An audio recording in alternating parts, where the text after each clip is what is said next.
मी योगिता. मी तशी खूप कष्ट करायची. माझ्या घरासाठी मी दिवस रात्र कष्ट करायची. माझा नवरा पण खूप मेहनतीने पैसे कमवून आणायचा. तो दारूच्या भट्टीवर कामाला होता. मीही त्याच्यासोबतच त्या भट्टीवर कामाला जायची. आमचा एक लहान मुलगा होता. मी माझ्या मुलाला शाळेत सोडून तशीच कामाला जायची. माझा नवरा सकाळी उठून लवकरच भट्टीवरती कामाला जायचा. नवरा भट्टीवर गेल्यानंतर नवरा भट्टी चालू करत असे. मला तसं काम माझ्या नवऱ्याने सोपंच दिलं होतं. गावातल्या बायका सुद्धा त्या भट्टीवरती कामाला यायचा. माझा नवरा तसा संस्कारी होता.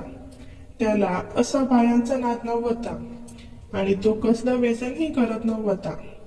त्याच्यासोबत जे मित्र होते ते खूप व्यसन करायचे. माझा नवरा घरी आला की मी माझ्या नवऱ्याला सांगत असायचे की तुमचे ते मित्र आहेत ना, ते खूपच दारू पितात. मला भीती वाटायची की माझा नवरा पण त्यांच्यासोबत राहून राहून दारू प्यायचं चालू करतो की काय, म्हणून मी त्यांना कायम दम द्यायचे. पण माझा नवरा प्रत्येक वेळी हसून म्हणायचा, अगं योगिता, मी काही त्यांच्यासारखं नाही, मी तुझं ऐकतो, आपलं घर जपायचं आहे. हे ऐकून माझं मन थोडं हलकं व्हायचं. खरंच माझा नवरा मनानं खूप मजबूत होता. पण एक दिवस असं काही घडलं की माझ्या आयुष्याला कलाटणीच मिळाली. त्या दिवशी सकाळपासूनच काहीतरी विचित्र होतं. भट्टीवरचा कामगार शांत नव्हता. लोक कुसकुस करत होते. मी नेहमीसारखी काम करत होते, पण सगळ्यांच्या नजरा माझ्याकडे विचित्रपणे वळत होत्या. शेवटी एक बाई जी चांगली मैत्रीण होती ती माझ्या जवळ आली. तिच्या डोळ्यात काहीतरी दाटून आलं होतं. ती कुजबुजून म्हणाली, योगिता, मला काही सांगायचं आहे, पण तुला धक्का बसेल. मी गोंधळून तिच्याकडे बघितलं. काय झालं, मला सरळ सांग ना. मी थोडा वेळ गप्प राहिली आणि मग म्हणाली, तुझा नवरा काल रात्री तो गावाच्या त्या बाजूला जुन्या गोदामात काही लोकांसोबत दिसला. ते सगळे एकत्र दारू पित होते. माझं डोकंच फिरलं. मी तिला उत्तर दिलं की माझा नवरा असा करणारच नाही. तेवढ्यात ती म्हणाली, माझं मनही तसंच म्हणतं योगिता, पण गावात चर्चा सुरू आहे. मी तिला म्हणाली, तू स्वतः पाहिलेलं नाहीस ना. ती म्हणाली, मी पाहिलं नाही, पण लोक बोलतायत. त्या क्षणी मला माझ्या नवऱ्यावर संशय घेणं चुकीचं वाटत होतं. पण मनात कुठेतरी एक टोचन सुरू झालं. मी घर गाठलं आणि रात्री नवऱ्याची वाट पाहत बसले. रात्री तो उशिरा आला. त्याचे डोळे थोडे सुजलेले होते. चालण्यात थोडा लहर होता. मी त्याच्याकडे पाहून विचारलं, काय झालं आज, उशीर झाला. तो थोडं हसला आणि म्हणालो, अगं आज भट्टीवर जरा जास्त काम होतं म्हणून वेळ लागला. मी त्याच्याकडे निरखून पाहिलं आणि मनात विचार येऊ लागले, खोटं सांगतोय का की खरंच थकलाय. माझं मन कोलमडू लागलं. मला वाटलं होतं की माझं आयुष्य एकदम सावरलेलं आहे, पण आता त्या रात्री मला झोपच लागली नाही. माझं मन त्याचाच विचार करत होतं. दररोजच्या कामामुळे आम्हा नवरा बायकोला वेळ द्यायला भेटतच नव्हता. त्यामुळे काही दिवसानंतर आमच्या दोघांमध्ये चिडचिड तयार व्हायला लागली. आमचं बोलणंही कमी होत गेलं. दररोज माझा नवरा काम करून यायचा. संध्याकाळी जेवण केलं की तो आरामात झोपून जायचा. पण काही दिवसानंतर आमच्या चिडचिड तयार व्हायला लागली आणि त्या भांडणाच्या रूपांतर मध्ये माझा नवरा खूप दारू प्यायला चालू केला. आता माझा नवरा बनवलेली दारू पित असायचा. त्याला काही कळतच नसायचं. तो अशा व्यवस्थेतच काम करायला लागायचा. गावातल्या सगळ्या माणसांनी मालकाने त्याला खूप समजावून सांगितले, पण त्यांना काही ऐकलं नाही. उन्हाळ्याचे दिवस होते. माझ्या नवऱ्याने एक दिवस खूप दारू पिले. तसे मीही कामावरतीच होते. माझा नवरा त्याच्या मित्राच्या सोबत जाऊन दारू पिऊन यायचा. माझं लक्ष माझ्या नवऱ्यावर असायचा, पण मी काही करू शकत नव्हते. त्याच वेळेस माझ्या नवऱ्याने दारू पिल्यामुळे त्याची तब्येत ढासळली. त्याला चक्कर यायला चालू झाली. कामाच्या ठिकाणी उभा राहिल्या ठिकाणी तो चक्कर येऊन पडू लागला. आता कामाच्या ठिकाणी मी असल्यामुळे माझं लक्ष होतं. मी लगेचच त्यांच्या शेजारी जाऊन थांबले, पण तो चक्कर येऊन खाली पडला. भरपूर लोक भट्टीवर काम करत होते आणि आपल्या गावामध्ये फक्त माझा नवराच भट्टीचा ऑपरेट होता. त्याला त्या भट्टीमधलं खूप समजायचं. दुसरं कुणालाही त्यातलं समजत नव्हतं. पण माझा नवरा चक्कर येऊन पडल्यानंतर माझ्या नवऱ्याचा मित्र आकाश त्याला लगेचच तिथं आला. आकाशने माझ्या नवऱ्याला धरलं आणि साईडला नेऊन बसवलं. उन्हामध्ये आम्ही काम करत होतो. मला उन्हामध्ये खूप घाम आला होता. माझ्या नवऱ्याला तर पूर्ण घामाने भिजलेलं होतं. आता माझा नवरा सावलीतला बसला होता. आकाशने माझ्याकडे पाहिलं तर माझं शरीर हे पूर्ण घामाने भरलं होतं. घामाचे थेंब माझ्या शरीरावर दिसत होते.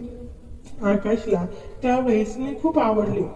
जरी माझ्या नवऱ्याचा मित्र असला तरीही तो मला खूप वाईट नजरेने पाहू लागला होता.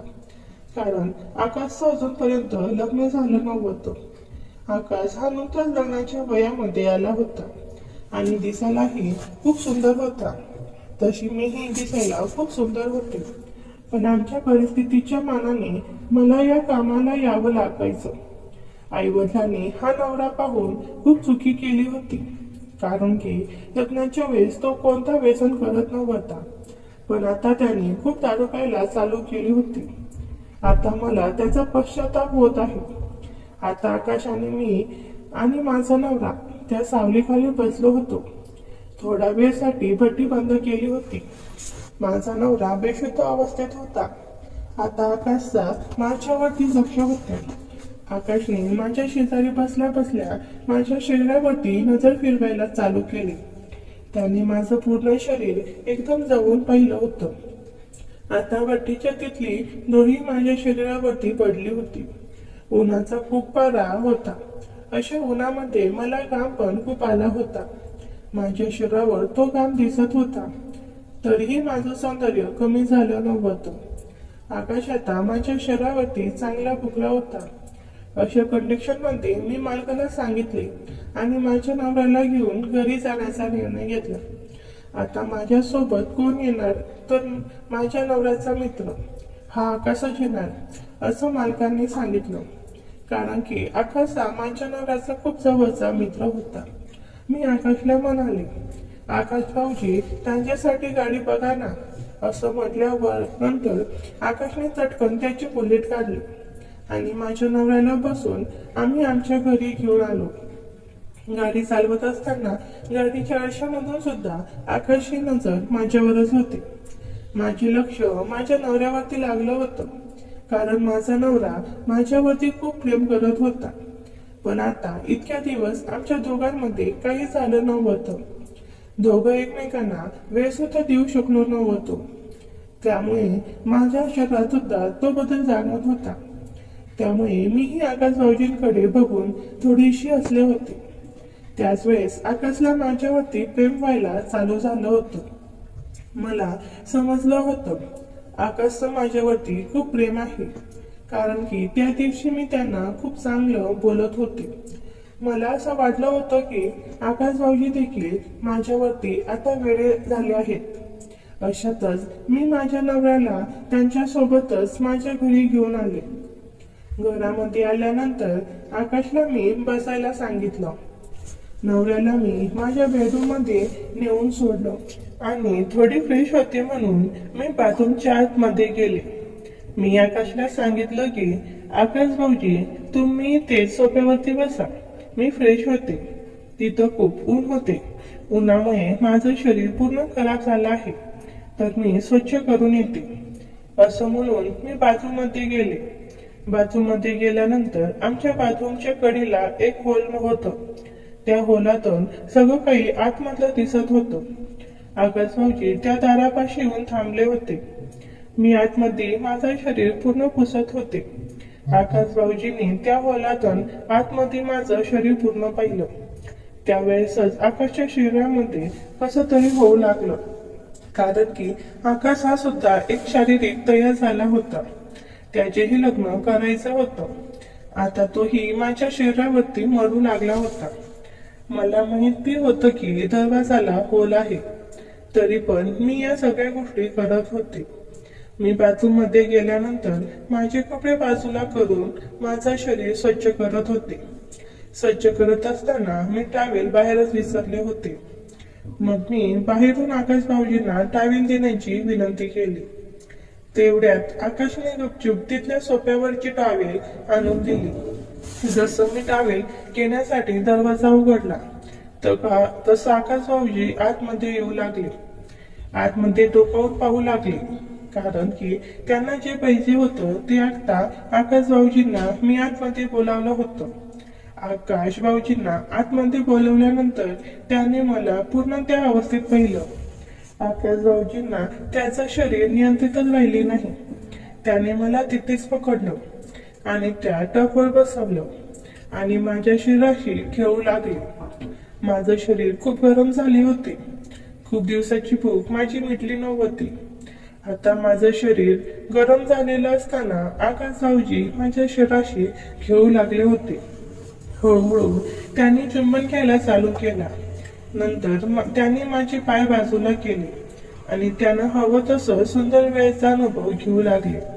तसं बघायला गेलं तर माझ्या नवऱ्याने जसे अनुभव मला आजपर्यंत दिले नाही, त्याच्यापेक्षा जास्त सुंदर वेळेचा अनुभव आकाश मला देत होता. आता इथून पुढे मी त्याला आकाश भाऊजी बोलत नव्हते, आकाशच बोलत होते. मी त्याला म्हणत होते, आकाश आता खूप झालं, बस कर, माझं शरीर खूप दुखायला लागलं आहे, आता मला ते सहन होत नाही. असं बोलत बोलत माझ्या डोळ्यातून पाणी सुद्धा येऊ लागलं होतं. मला त्रास होत होता, कारण इतक्या दिवसामध्ये आमच्यात असा काही प्रसंगच आला नाही. तो प्रसंग आज आला आता, त्यामुळे मला खूप दुखायला लागलं होते. मी आकाशला म्हणत होते, पण आकाश काही ऐकतच नव्हता. आकाशला मी ओढून सांगत होते, आकाश अरे बस ना, आता बस तर कर ना, असं मी खूप वेळ म्हणत होते. पण आकाश माझ्या शरीराची चांगलीच वाट लावली. आता माझं शरीर पूर्ण दुखायला लागलं होतं. काही वेळानंतर आकाश हा थोडा शांत झाला. आकाशची पहिलीच वेळ होती, पण माझी ही पहिली वेळ नव्हती. मला या गोष्टीतला खूप अनुभव होता, पण खूप दिवस झाले होते मला सुंदर वेळेचा अनुभव मिळाला नव्हता, म्हणून मी पण खूप जाम झाले होते. पण आकाशने मला तोंडाने सुंदर वेळेचा अनुभव द्यायला सांगितले, पण मी नाही म्हणाले, कारण असं सुंदर वेळेचा अनुभव मी पहिले कधीही घेतले नव्हते. पण आकाशने माझं ऐकलं नाही आणि तोंडाने सुंदर वेळेचा अनुभव घ्यायला लागला. पण काही वेळाने मला पण असं अनुभव घ्यायला मजा येऊ लागली आणि 5 मिनिटांनी तो शांत झाला आणि रंगाच्या 4-5 पिचकारी माझ्यावर सोडला.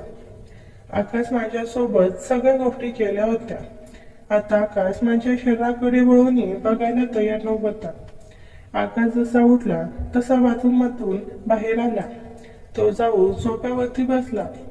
मला पण आकाशच्या या अशा गोष्टीची गरज होती, कारण इतक्या दिवसात आमच्या दोघांमध्ये काही झालं नव्हतं. आकाशला अशा या गोष्टी मी कशा सांगणार, कारण आकाश हा माझ्या नवऱ्याचा चांगलाच मित्र होता. कारण माझा नवरा त्याला सगळ्या गोष्टी सांगत होता. आकाशला आमच्याबद्दलच्या सगळ्या गोष्टी माहीत होत्या, त्यामुळे आकाशला या सगळ्या गोष्टी करायला काहीच अवघडलंच गेलं नाही. आकाशने त्या दिवशी माझ्यासोबत खूप साऱ्या काही गोष्टी केल्या, पण त्या मी विसरून आकाशला म्हणाले, आकाश तू आता काय खाणार का? तेवढ्यात आकाश म्हणाला, नको आता मला काही. तेवढ्यात मी म्हणाले, अहो चहा करते ना, बसता चहा पिऊन जा. चहा घेऊन मी हॉलमध्ये आले आणि चहा देश आकाशला म्हणाले, आकाश आता जे आपल्यात काही झालं ते फक्त आपल्यामध्येच ठेवा, यांना आतलं काही सांगू नका. आकाश पण म्हणाला, ठीक आहे. मग नंतर काही दिवसात माझा नवरा जास्त दारू प्यायला लागला, कारण की हा आकाश माझ्या नवऱ्याला खूप जास्त दारू पाजत होता आणि माझ्या नवऱ्याने जास्त दारू पिल्यानंतर त्याला चक्कर येत होती. चक्कर आल्यानंतर मी त्याला घरी आणत होते आणि त्याला घरी आणल्यानंतर आकाशात आणि माझ्यात हा असा कार्यक्रम चालू व्हायचा. आकाशलाही चांगले वाटायचं, पण काही दिवसानंतर आकाशला माझ्यातली आवड कमी झाली. एक दिवस असंच माझ्या नवऱ्याने मला चांगलंच ओळखून घेतला. माझ्या नवऱ्याने दारू न पिताच त्याला चक्कर यायचं नाटक केलं. कामावरतीच तो न दारू पिता सुद्धा चक्कर येऊन पडला. आकाशला वाटले यानंतर दारू पिली असेल. अशा कंडिशन मध्ये मी आणि आकाशने माझ्या नवऱ्याला घरी आणलं आणि मी माझ्या नवऱ्याला बेडरूम मध्ये सोडला आणि नेहमीप्रमाणे आमचा दोघांचा खेळ चालू झाला. माझा नवरा लपून पाहत होता की नेमकं माझ्या बायकोचा चालला आहे काय. दरवेळेस माझा असं होत तसं माझी बायको कितपत माझ्यावरती लक्ष ठेवते. मग माझा नवरा बेडरूम मध्ये कुठून आला आणि हॉलमध्ये पाहतो तर आकाशी मला सुंदर वेळेचा अनुभव देत होता. आमचं काय माझ्या नवऱ्याकडे लक्ष नव्हतं. तेवढ्यात नवरा अचानक हॉलमध्ये आला आणि समोरचं दृश्य पाहून एकदम थरथरला. मी आणि आकाश एकमेकांच्या खूप जवळ होतो आणि वातावरणात एक अस्वस्थ शांतता होती. त्यांच्या डोळ्यामध्ये जे घडलं त्याने तो गोंधळून केला. इतका की क्षणातच त्याला चक्कर आली आणि तो खाली कोसळला. मी लगेच सावरला धावले आणि आकाश काही न बोलता निघून गेला. पण माझ्या नव्याला चांगलाच धक्का बसला.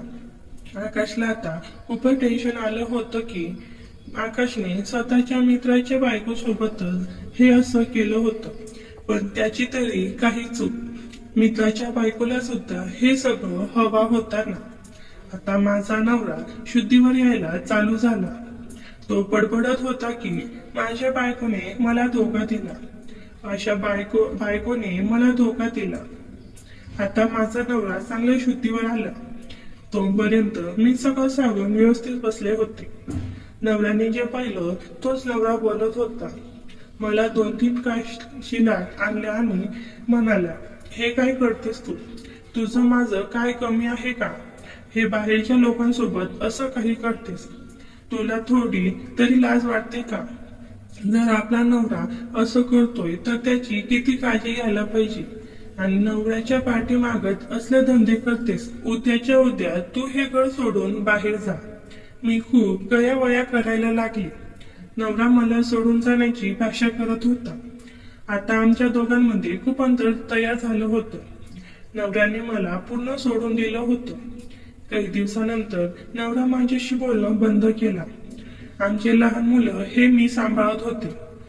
माझ्या एका चुकीमुळे माझ्या नवऱ्याचा विश्वास माझ्यावरती उठला होता. नवऱ्याने मला घराबाहेर काढलं.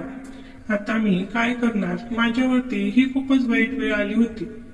मी 2 दिवस घराच्या बाहेर राहिले. घराच्या बाहेर अंगणामध्ये 2 दिवस मी भर उन्हामध्ये राहिले. माझ्या नवऱ्याला माझी खूप किंवा आली होती, कारण माझ्याकडून झालेल्या चुकीचा पश्चाताप होत होता. मला त्या गोष्टीचा खूप त्रासही देखील होत होता. मी त्याच वेळेस ठरवलं की माझ्याकडून पुन्हा अशा गोष्टी होणार नाहीत. जरी माझा नवरा कसला जरी असला तरी माझ्याकडून अशी चूक होणार नाही. मी त्याच वेळेला ठरवलं आणि नंतर माझा नवरा घरी आल्यानंतर मी त्याला ह्या गोष्टी बोलून दाखवल्या. माझ्या नवऱ्याने माझ्यावरती विश्वास दाखवला. माझ्या नवऱ्याने मला माफ केलं. हा खूप माझ्या नवऱ्याचा मोठेपणा होता. माझा नवरा खूप चांगला आहे. जरी त्याने दारू पिली तरी त्याचं रक्षण करणं माझं काम आहे. पण काही दिवसानंतर आम्ही आमचं गाव सोडून शहरामध्ये राहायला आलो. शहरीमध्ये तर ह्याच अशा गोष्टीचा तर काही संबंध येत नाही. मी घरीच असते.